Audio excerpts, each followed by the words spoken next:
search of meaning. Hello, and welcome to this first episode of the In Search of Meaning podcast. I am Ethan. And I'm Julia. And we are here to discuss our first subject, which is? Why is it so complicated to understand each other? So basically we're talking about languages. Yes, we're going to talk about language. Okay, and where would you like to start? From our experience. Okay, let's start from our experience. Well, I think it's very interesting because of, you have a very different experience to languages than I have.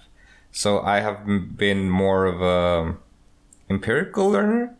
I mean, I've learned Spanish and English the same way, like not knowing almost the grammar at all. But you have learned English, mostly Russian, like learning mostly all the rules. Well, I would disagree here because every native language speaker learns language as an empirical learner. And that they teach us in school the grammar and the rules of Russian doesn't mean that I learn language by that. When I go to school, when I'm 7, I already know the language.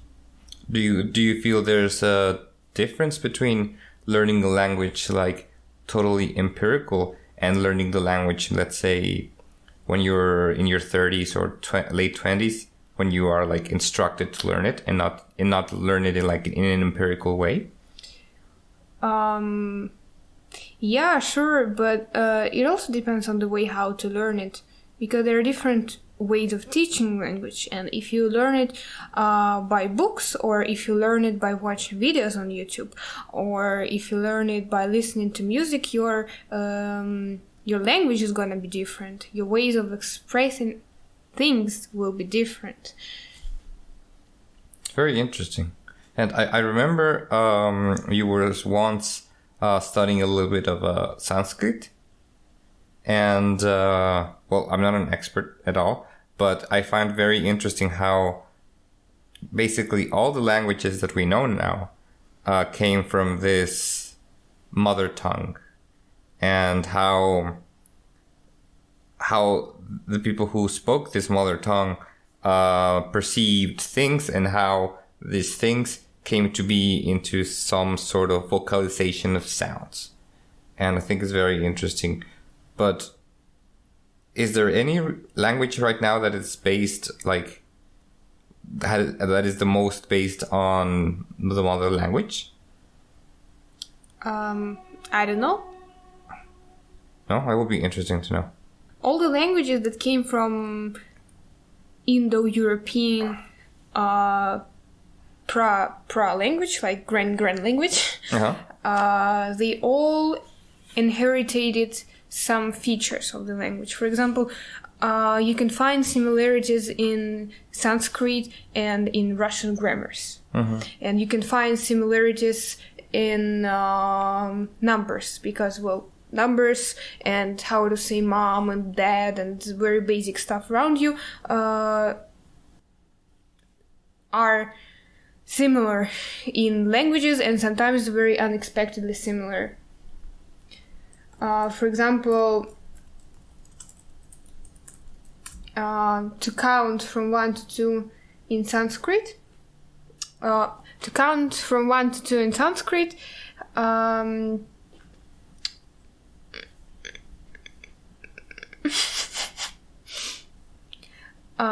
you say 1 will be eka, 2 will be dwi, 3 will be tri, 4 will be katur, 5 will be panka, 6 will be sas, 7 will be sapta, 8 will be asta, 9 will be nava, and 10 will be dasa or dasha. I'm very bad with pronouncing, but you can see this pattern of sounds, like Russian 2, which is dva, goes very similar to Sanskrit dvi. But for example, katur, which is 4, I think it's very similar to Spanish for 14, right? Cuatro. Cuatro or 14, well, they have the similar main part of the word. For example, sapta, which is 7, is Siete. siete, or sas, which is 6, which is шесть in... Well, you can also make like a correlation between 7 sapta, between like September. Because of, before they changed the months because of the Roman emperors, each month represented like numerical. Like December supposed to be the 10th month. 10th. Which you can see here, which is da, sa, da, sha, is also 10. Yeah. Yeah, so we have the main idea that this very, very ancient language, which we have saved till nowadays, shows this very deep similarities in languages. And if you try to dig deeper, as scientists and linguists do, you find out much more similar things. But still, even though very deep and base languages are similar, it's like you take seeds of one flower and then you bring them to different grounds, and in different ground there grows a different flower, a little bit different because of the circumstances. And it's like mutating over times, and I think that what happened. Well, not going very deep into scientific theories, but that's what happened. The seed of one grand language was brought to different grounds, and then it grew to be very different, with a lot of meanings, different words, and etc. I was reading a little bit, like trying to know a little bit more what to say about this topic. And I found something very interesting, which was that there are some tribes in the Amazons which don't have numbers. Like in their own language, there is no sense of 1, 2, or 3 things. They worked without numbers. And so if they go gathering and they recollect like fruits or meat or something, they classify it as few or a lot.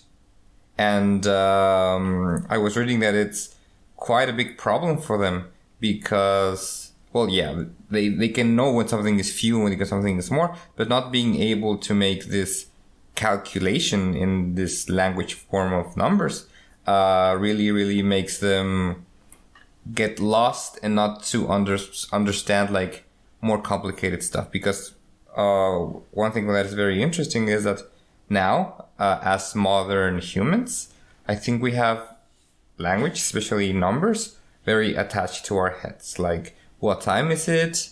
How much money do we have? How many things do we possess? Like, how many chips you have left on the bag, for example. Like, just things that are very normal to us. But some civilizations have like no idea the concept of the number of the numbers, and brings up the question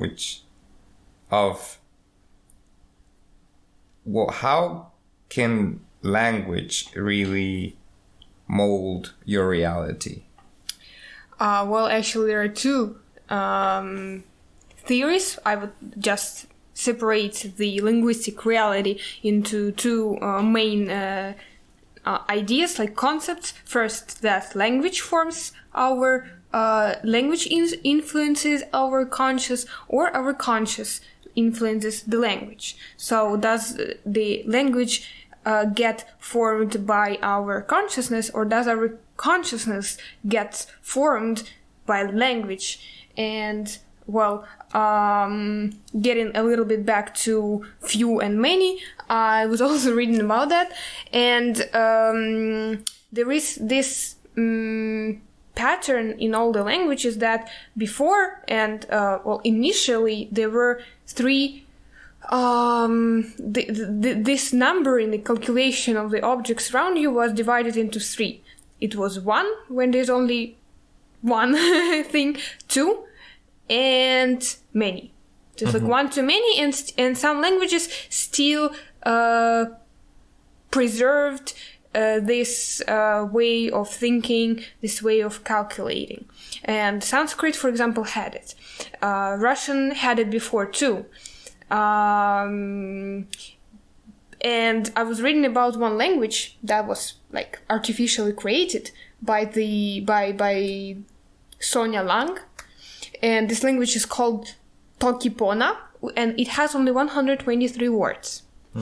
And those people who learn it, they think that it's enough to express basically any idea. Like, you don't need too many words to express any idea.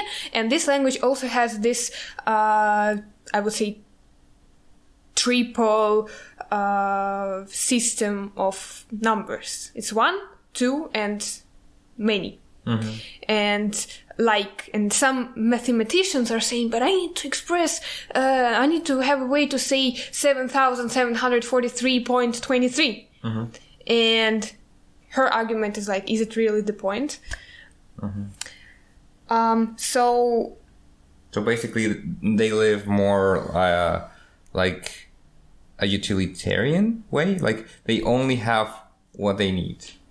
Yeah, they only have what they need, and they say that it brings more honesty to what you say. It brings it makes things simpler, and if there are some things that you cannot describe in a simple way, then you basically don't know anything about these things, because everything is very simple, they say.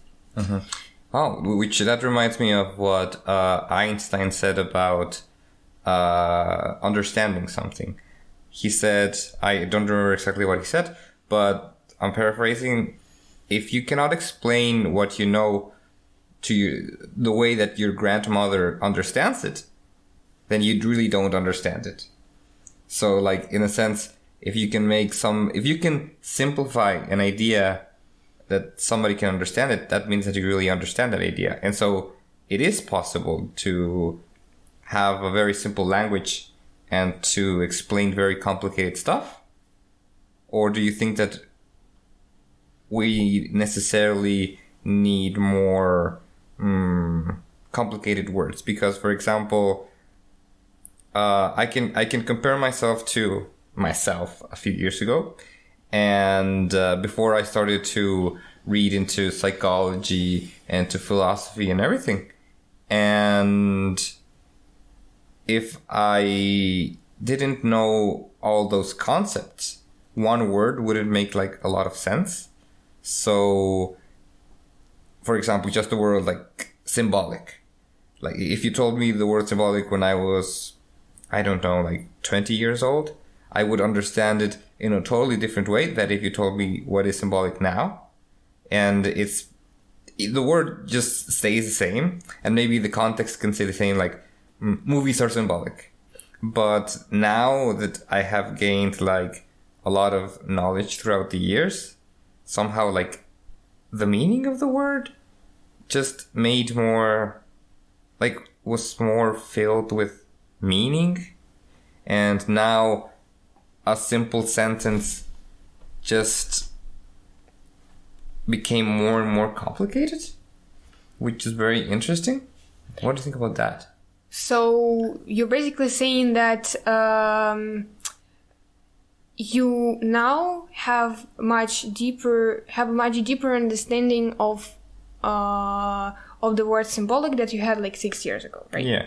So let's say if we would put you 20 years old and you 26 years old, you wouldn't understand each other. If you would be saying the same very words to each other, you would be meaning different things, right?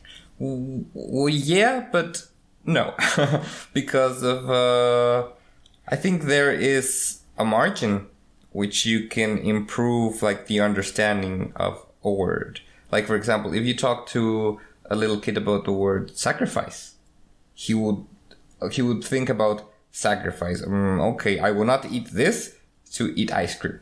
That's a sacrifice for him. But if you talk about, like, with an old man about what sacrifice is, like, because all his experiences, the same word comes like is full of more meaning, and so the sacrifice spoken by this old wise man is totally different than if it's told by a small child.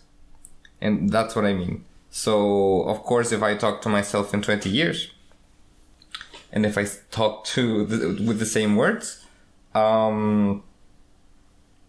maybe I could understand it, but I will be losing a lot of pieces between the words that it's just one word, but if you imagine like an entire paragraph, how many things you would not understand just because you don't have the experience or knowledge about the world. Well, yeah, and that's a problem because people have different backgrounds. They often don't get to understanding, and the more ways of expressing one idea you have, the more complicated it will be for you to understand. It's like if a language would be a corridor, and if it's a narrow corridor, meaning like the language with not many ways to express things, and people are walking in this corridor towards each other, and one person tries to bring an idea and another person tries to understand it. In a narrow corridor, it's harder to get split, to go different directions. But if a corridor is very wide, and one person trying to bring an idea, let's say, goes closer to the wall that is on the right of him, and another person trying to get this meaning is also walking in this corridor on the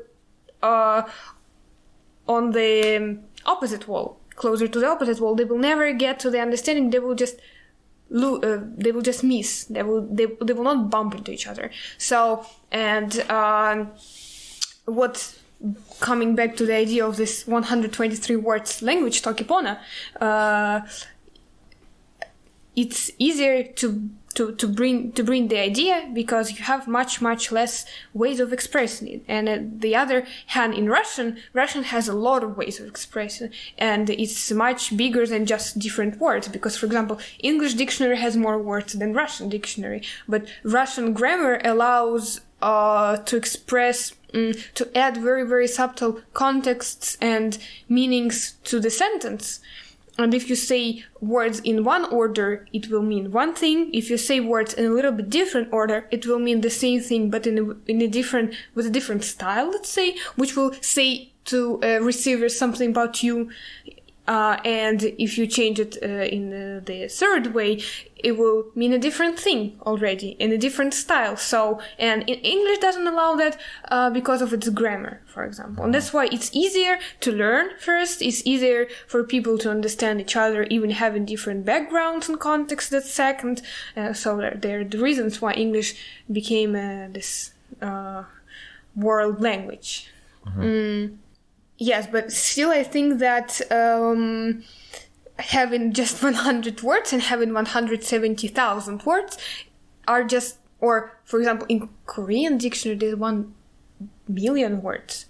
It's just like extremes, and living in extremes and getting close to extremes has never been a very, very good idea. Yeah, of course.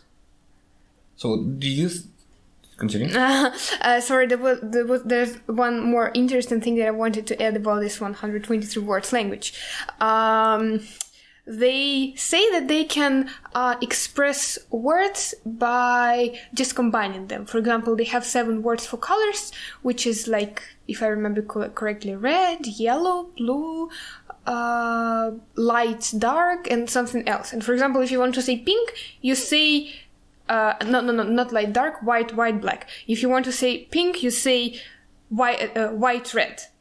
Mm-hmm. And that means pink. So you're like doing the action of combining the colors in real life, but in language. Yes. Or if you want to say a car, you say it like a moving vehicle.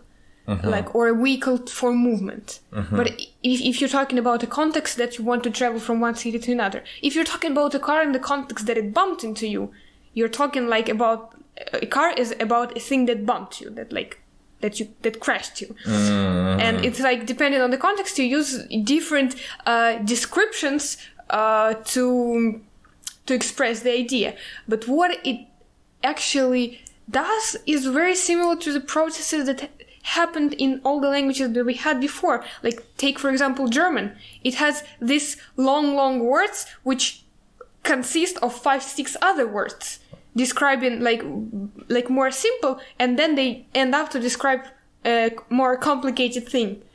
So this language doesn't really aim what the creator maybe wanted to do. And with the numbers, again, they say that they have 1, 2, and many, and that's enough. But people started to describe things, like, for example, they started to describe 5 using a word that they used for a hand or something. But that's exactly what happened in Slavic languages. Before talking about amounts and length and width, they used also words that referred to their body parts. And then language, because it really needed some ways to express more and express deeper, had to develop its own different means of expressing this. So it's like Toki-Pona, yes, it has 123 words, but these 123 words getting combined in evolution, if it was a real language, like in years, would change dramatically. That's my idea. And well, there's not so many people who know it and who speak it. But I think that if it was like some language with a cultural background, that it would be changing, and it would change somehow in something more complicated throughout this time. And I see this language some sort of a memory, I guess, a reflection of a proto-language. Like our own proto-language, because, well, in our own words, we have etymology. And etymology is based like photography.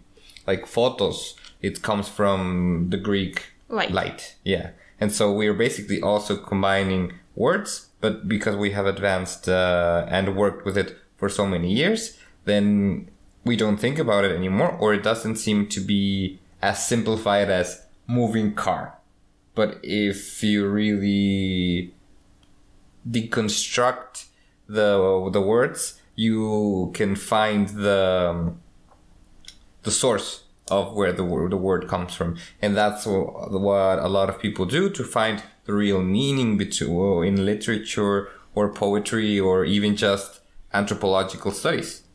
And I think it's very interesting to see and to experience how our own language has changed, and how somehow in this crazy world we have been able to at least try to understand each other. Because well, I've been living in Russia now for 2 years, and well, my Russian is very basic, and it's very interesting how I can communicate with some Russians, and I realized the difficult to communicate between something that has no way of communicating in that sense.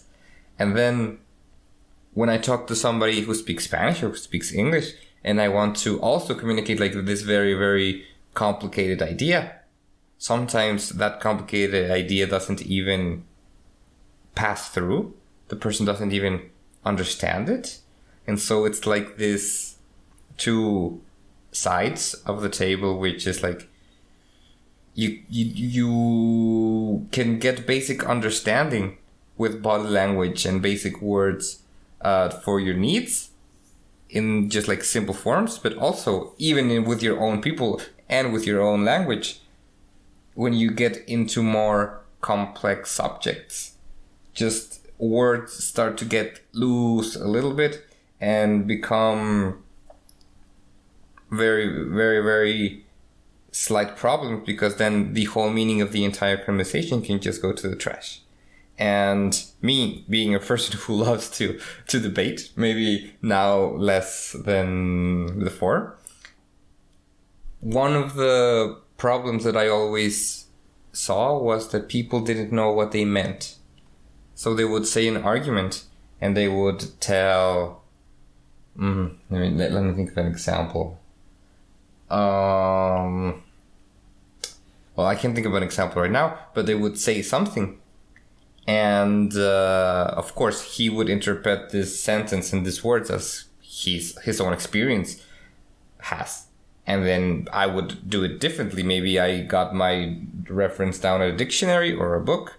And then we were discussing like basically whole different things camouflaged by the same word. And then until you ask like, wait a minute, what do you mean for that word? And you realize that he means totally an entire different thing. Like God, how for somebody, God can be potential. For another person, God is literally a man in disguise. And how for other people, God represents totally different things. And so I think it's very important to be clear in order to communicate with other people and even with yourself in that sense, to be clear of what you mean. Because when you're clear on the meaning of your words, then you are some sort of very clear in your mind and you can evoke your ideas better. You have any comment on that? What you said before, you had a quite long monologue about body language. In this Talkipono language, they use body language much more because, for example, they don't have ways of expressing politeness. They don't have words for thanks or please, because I think it's too much. Like if you want a person to give you a sauce from the other part of the table, you just can tell, give me the sauce, without, would you be so kind, please, to give me the sauce? Because, well, it's just extra. All this politeness, like, why do we actually need it if what we actually need is the sauce, and you either give it or not. So you either ask for giving the sauce or you don't ask for giving the sauce. Without this, would you be so kind, blah, blah, blah. Well, but I think that's because of the kind of negotiating. Like, when you say thank you, you thank the possibility of the other to negotiate with you. Because it's like, if I have something of value, like I have grapes, and you have chicken, for you, he's like, that man has grapes, like thinking as an old tribe. Why would he give his grapes? He's like, what he eats. And I would be thinking the same about you with chicken. But if we make like, okay, what about if I give you 10 kilograms of grapes and you would give me 1 chicken? You're like, okay. And so we do that trade, which is like the same as pass something, I guess. I think the thank you comes from the thankfulness of something extra from us that agrees.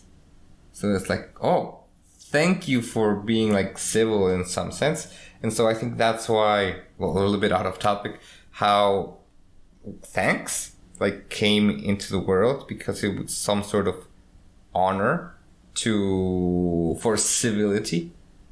Well, yeah, but I'm not talking about this basic politeness, maybe, because the users, weird word, those who speakers, Talkipono speakers say that it's very weird not to thank a person, so that's why they use body language, like to move their heads or somehow, or to bow. Yes. Okay, perfect. I have a small quote from Carl Jung about language, which I would like to read, and maybe you would have to say something about it. I really like it. And it goes like this. Language, in its origin and essence, is simply a system of signs or symbols that denote real occurrences or their echo in the human soul. Quite deep.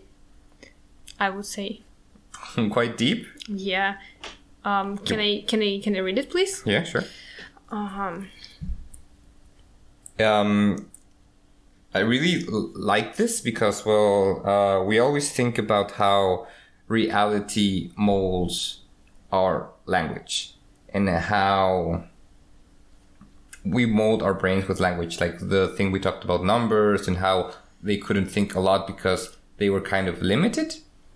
But this phrase lets me to think kind of the inversion of that, like within our minds. Because sometimes when we're talking about emotions, for example, we feel so much that you cannot express it. And so there's this phrase that is like, I cannot say it in words. And it's like this comment of Carl Jung of the human soul is like this kind of either also translation of our own psyche, of our own feelings and our own emotions into something that can be more understandable for other people. Yeah, so I will just repeat the phrase. Language in its origin and essence is simply a system of signs or symbols that denote real occurrences of their echo in the human soul. So what is he saying? Basically, is that language originated as a system of signs to express what you have inside. Yes, and I agree with this. But later it evolved to it evolved that much that it somehow language became this a little bit separated being, because sometimes I think of language as like a monster, and it's like not a monster, like huge, scary thing, but like this big independent creature that always moves, and sometimes even does unexpected things, because first people created languages to express something that goes deep from their souls, and that they want that goes from there so bright that they want to express it outside, to get them from inside to the outside. But since they took it outside, it started its own life, which is called social context. And here we come to one very I find it very cool theory of Wittgenstein, a scientist, a philosopher, whose latest studies he came from studies of philosophy to more studies of the language, of the philosophy of the language. And he argues that the meaning of a word is determined by its use, not by its definition. I mean, like, meaning isn't defined by definition, but meaning is determined by use, and not by some kind of abstract connection between reality and language. And meanings of the words are not fixed or limited. They may be vague, variable, but still useful. And it's like the other day when I said, what did I describe as a monster? Oh, I remember. We were you talked something about a monster, and I read it as something negative. You read it as something negative and scary, but what I meant was that it's big. And we found both definitions in the Oxford Dictionary saying that describing thing as a monster, you can mean both. You can mean something scary and creepy, or at the other hand, you can mean just something huge, like enormously big. Yeah. Mm-hmm. So I used the word by the second definition, and you understood the word by the first definition. Yeah. Which connects to what we were talking before about how if you start to just argue and talk about with somebody without stating like basic definitions, or at least letting the other person know what you're talking about, like, hey, monstrous is something bad, okay? So, okay, I saw this monstrous thing. And so I think it's very important. Of course, it's not necessary to define every word when you're speaking, but to have the intelligence, I would say, to know which words can be very troublesome, and to say like, okay, I know this word may be perceived as something good and something bad, so I have to either give more context or explain what I mean by it. Yeah, because it happens because of the context. Because I agree with Wittgenstein in that language is a context thing, and when you just learn a word in school and you don't if you just simply learn by heart meaning of a word, like what cat means in your own language, it won't give you the full experience of the language anyway.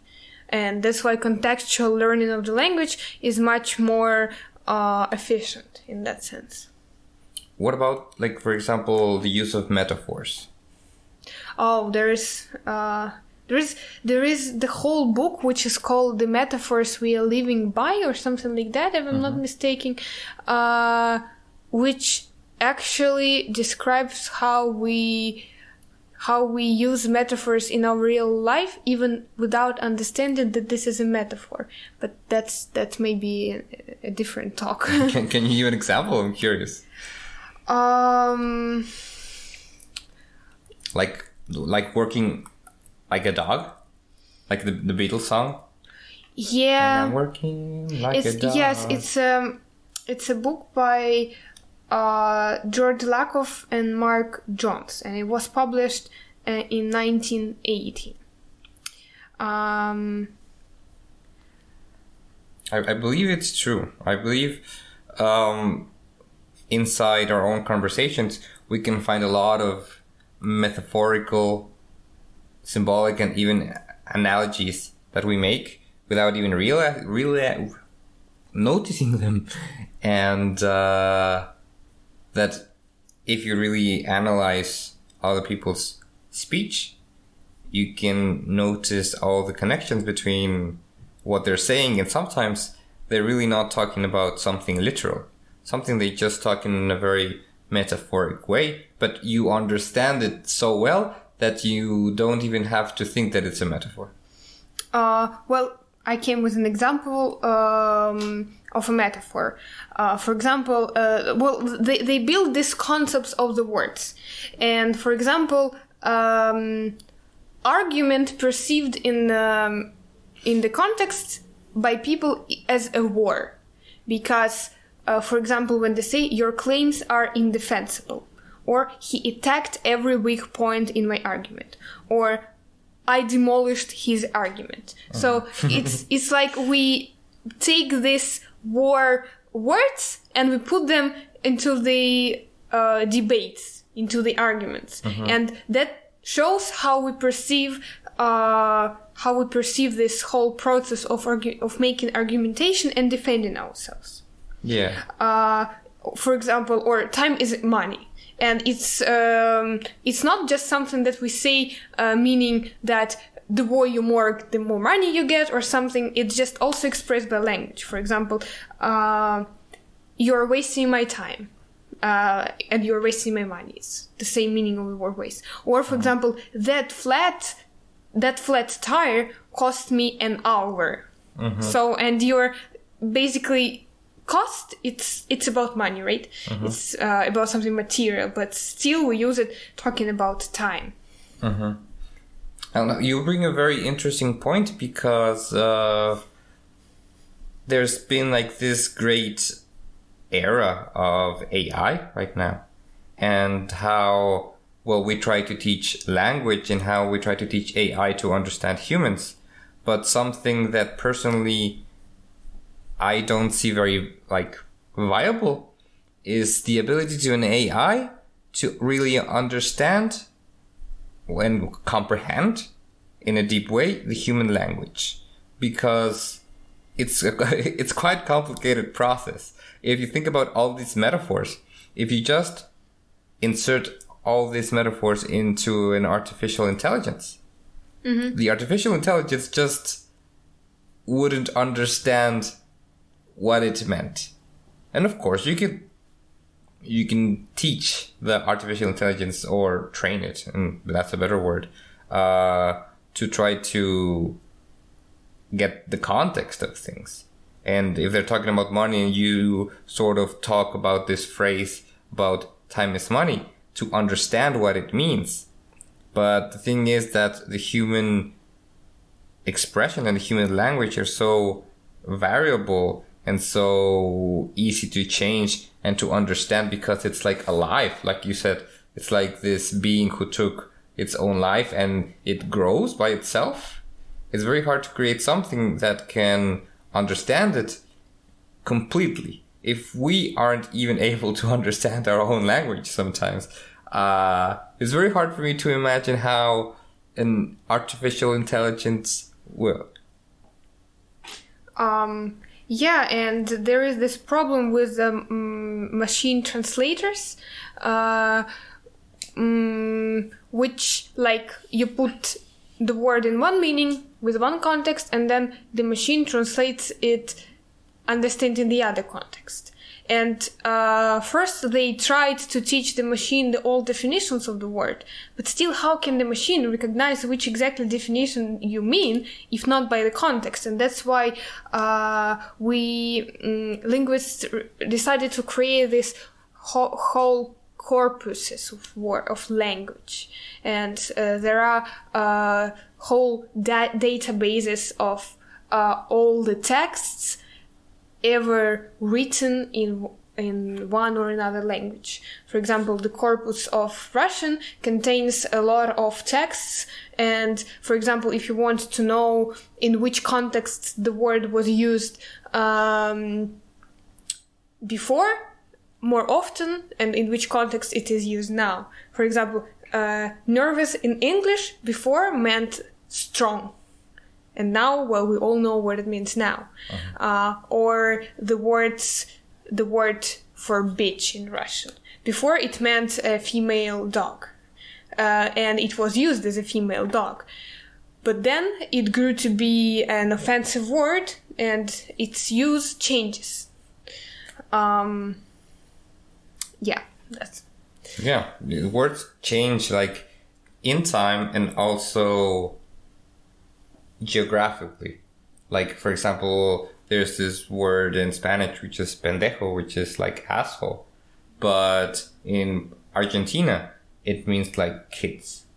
So well, we have like those completely different meanings. And if, of course, it's the same language, but if you go like from Mexico to Argentina and you just walk down the street and see an old lady call some kids like pendejos, it's like, oh my god, she's so rude. Well, actually, she's just being like her normal self, trying to tell them kids. So it's very fascinating how something so basic that we use every day can just be interpreted and misinterpreted in so many ways. Yes, and that's what we talked first about, languages growing from one seed in different grounds. And another that we talked about languages having a lot of means of expression or less means of expression. For example, there is this languages of Pirahia or something like that, which has the simplest known kinship system of human culture. Kinship is interrelations in family. They have only one word, meaning mother and father, like a parent, but without gender alternatives. And they don't go further in naming relationship than biological siblings. So it's basically, imagine there's no way in language to call, to name somehow your cousin, or to name somehow sister of your grandmother's uncle. I don't know. And I mean, it makes it easier to learn all of it, right? But it's like for these people, it doesn't exist. And that proves this theory of Sapir-Whorf, that claims that structure of the language affects speaker's worldview. For example, this language of Pirahia doesn't have any specific words for colors. They have just light and dark. And if they want to refer some color, they would say like something like blood, if they want to refer red. So in your mind, the concept of red is abstract. And when you read and when you name something red, you don't refer to blood. But imagine them talking about something referring to blood. And in its own way, blood refers to cruelty, to wounds, to killing, and something else. So just imagine how many associational meanings can this non-existence of an abstract red bring to the conversation of these people that they have. Or do they even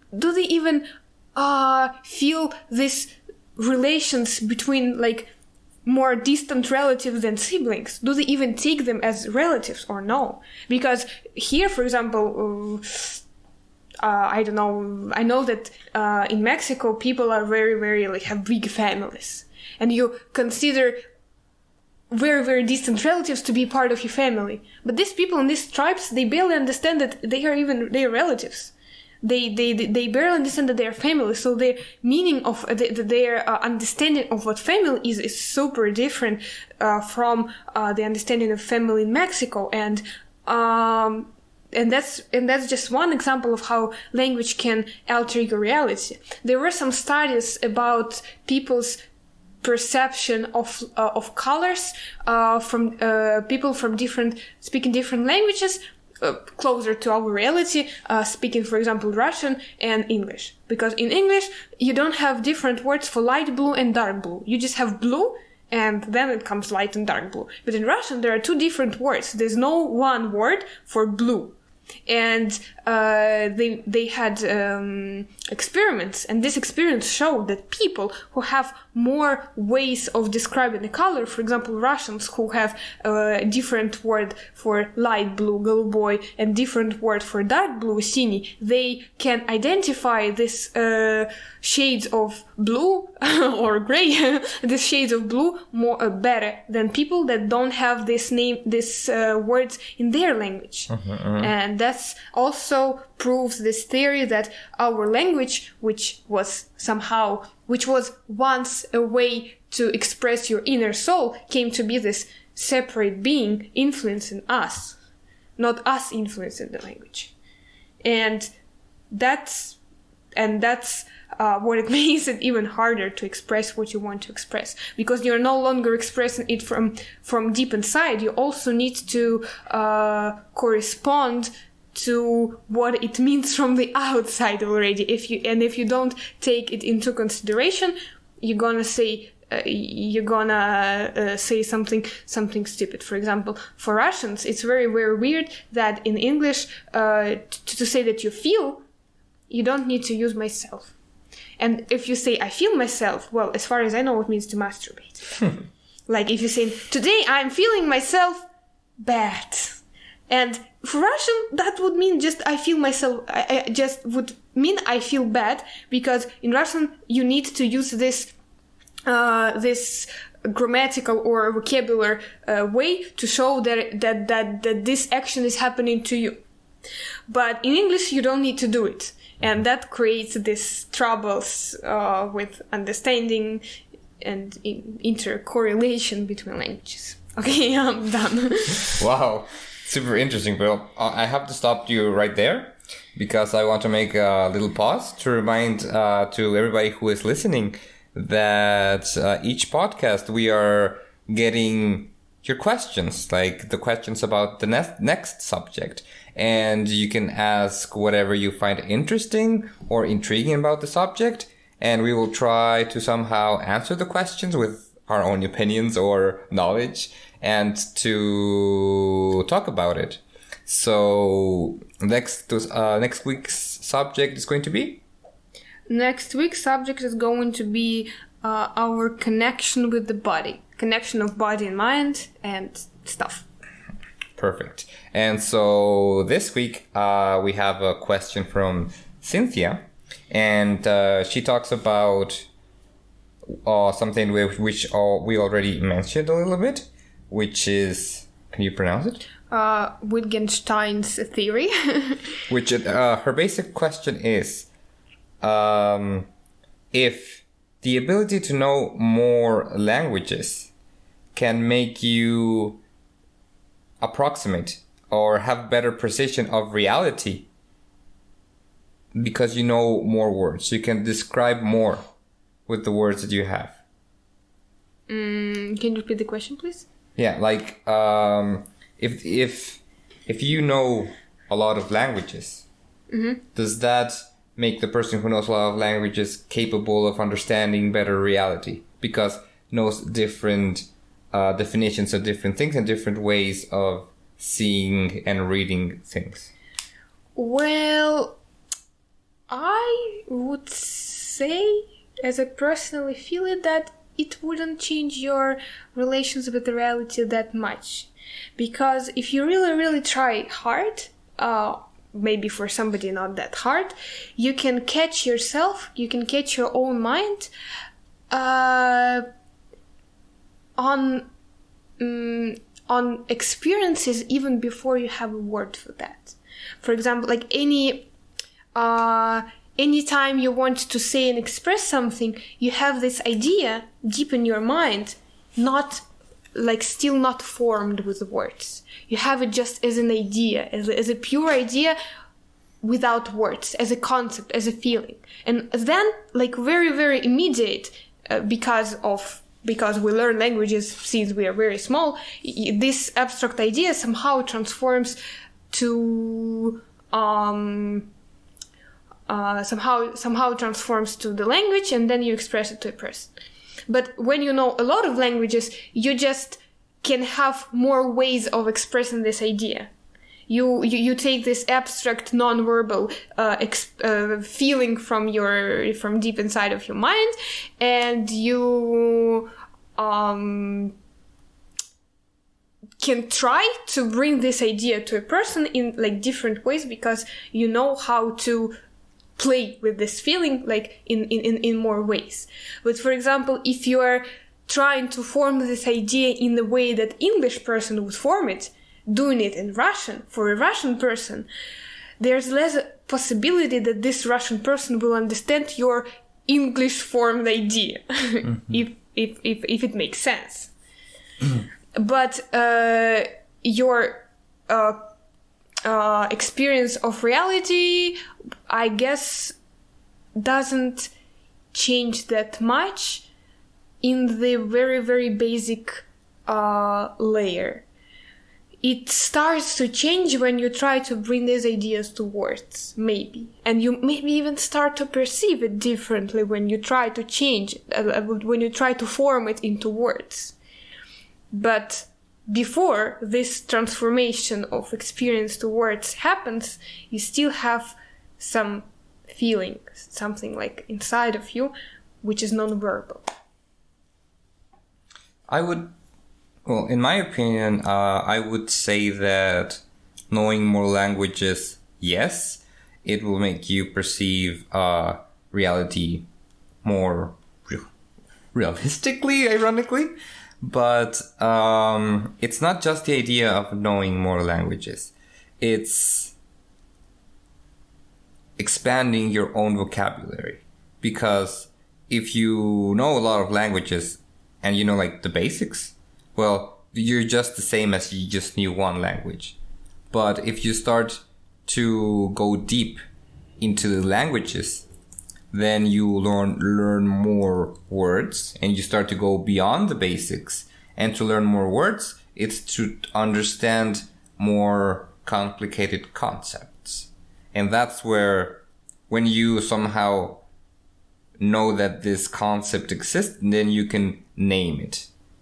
And when you name it, somehow you give a validity to it. and you can do it in whatever language you want. But what I think is crucial is that when you know other languages, it's very important to understand the culture and their reality, because the word family in Mexico could have the same literal definition as the word family in Russia or in China. But the cultural implications of what that word means are different. And so knowing the different context of the word in different cultural backgrounds will help you understand the culture more. So there are just different ways of interpreting like the party. But a party, of course, in Russia or in Mexico is not going to be the same, even though it's going to be named after the same word. And that would be my perspective. And we thank you for the question. You have anything else to comment? Well, I just remember this funny example that once one Russian writer and poet created this crossword quiz, where he had like about 30 definitions of the words which don't exist. Like, for example, he had something like spots of ink that appear in your pocket. And you have the feeling of it. Yes, you experience it. Yes, you had it. But then it feels that there must be a word for this. But there's just no word.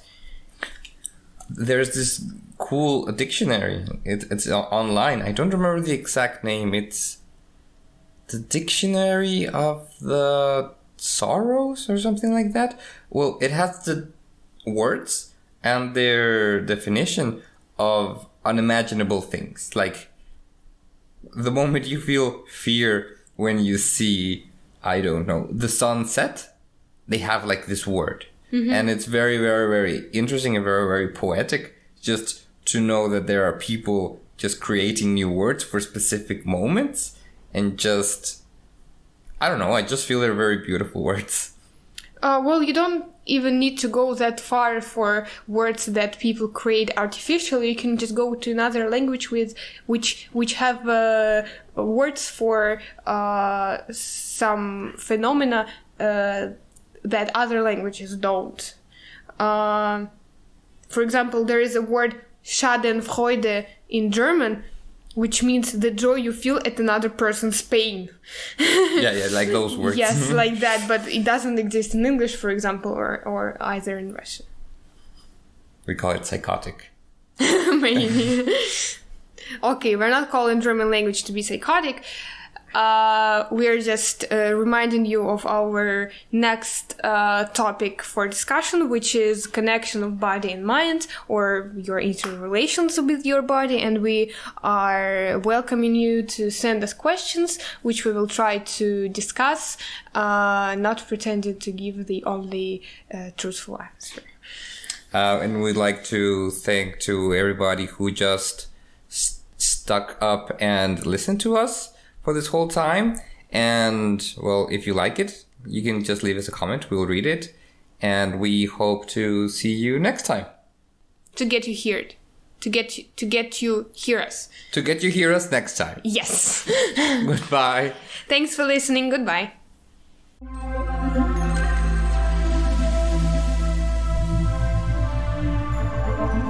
In search of meaning.